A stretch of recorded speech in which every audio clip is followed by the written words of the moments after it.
Pinaglaruan at tinutungtungan pa ng ilang kabataan sa Katanawan, Quezon ang isang pawikan na napadpad sa baybayin para raw mangitlog. Narito, pagtutok ni Bernadette Reyes. Nakatihaya at nagkakawag ang pawikang ito habang pinapaligiran ng mga residente sa baybayin ng Sitio Paraiso, Barangay Kutkutan sa Katanawan, Quezon. Ang isa sa mga kabataan gumamit ng sagwan para maibaliktad ang pawikan.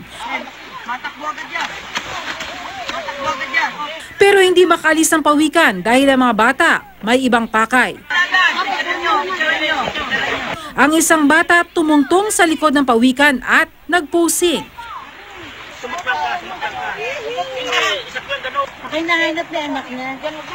Makalipas ang ilang saglit, hinayaan na ang pawikan na makabalik sa tubig.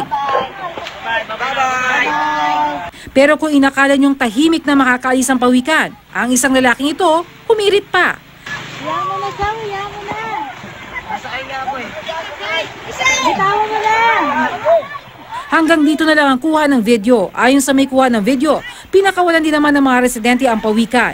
Iniulat niya sa kanilang barangay captain ang nangyari, kaya naisumbong sa pulisya. Iniimbestigahan na rin ngayon ng DENR Biodiversity Management Bureau ang insidente. Isa raw green sea turtle ang naturang pawikan na itinuturing na endangered sa buong mundo. Ang pawikan lumalapit lang daw sa mga baybayin para mangitlog, kaya hindi raw dapat ginagambala at mas lalong hindi pinaglalaruan ng mga ito.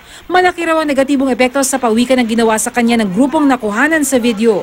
Hindi lang natin confirm kung totally nakapangitlog siya or if not.